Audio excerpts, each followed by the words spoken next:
આજની આ રેલીમાં ઉપસ્થિત આપણા આદિવાસી સમાજના તમામ આગેવાનો, અનંતભાઈ પટેલ, ધારાસભ્ય શ્રી વાંસદા, યુસુફભાઈ, કલ્પેશભાઈ, દર્શનભાઈ, રમેશ કાકા, એમની સાથે તો અમે ઘણી રૂડી ગ્રામ સભા કરી, મિટિંગો કરી. તો આજની ઘટના પરથી આપણે શું શીખ્યા કે શું સાબિત થાય?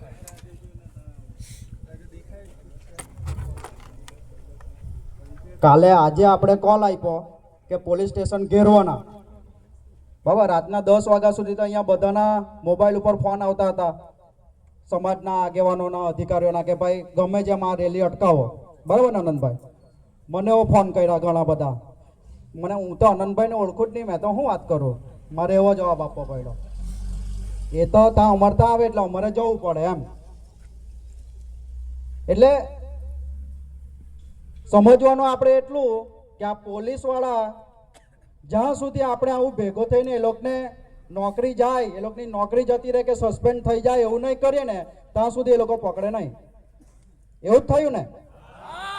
આપણે તો કેટલા દિવસ પહેલાનો કોલ આપેલો, અનંતભાઈ ત્યાં આવ્યા હતા ગોપડા ત્યારે, કે 7 દિવસનું અલ્ટિમેટમ છે, પકડી લેવ. તેમ છતાં બીજા 4-5 દિવસ જતા રહ્યા, 10 દિવસમાં નહીં પકડી રહ્યા અને એકી રાતે પકડી કાઢ્યા. એટલે પાવર તો ખરો ને બધામાં, એટલે આવો પાવર રાખવો પડે. એટલે આના પરથી એટલું સાબિત થાય કે આપણે સમાજ પર જ્યારે અન્યાય થાય અને આ લોકો આપણું કામ નહીં કરે તો શું કરવાનું?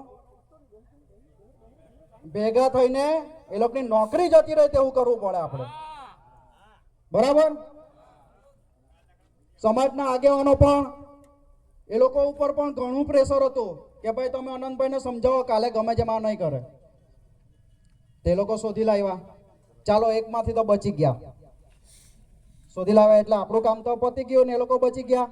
પણ બીજું કામ ઊભું રહેલું છે હજુ, કે એમની પાસે એસટી ના દાખલા છે ને? તો હવે તે કઢાવવા પડે કે નહીં કઢાવવાના?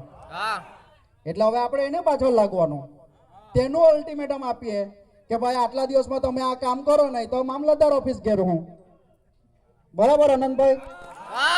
ત્યારે પાછા તમે બધા આવવાના છો ને? જો આપણે એક દાખલો એવો બેસાડવાનો કે આખા એરિયામાં કોઈ ચૂચા નહીં કરે, ને તે આ દાખલો આપણને હાથમાં મળેલો છે, તને જોતો કરવાનો નહીં. એટલે આશા રાખું કે ભવિષ્યમાં હવે પાછો આવો કોલ મળશે, એ લોકોને જે જાતિના દાખલા મળી ગયા છે તે કઢાવવા માટેનો, ત્યારે તમે બધા આટલા જ જુસ્સાથી આટલી સંખ્યામાં આવશો એવી હું આશા રાખું. આભાર. જય ભારત, જય આદિવાસી.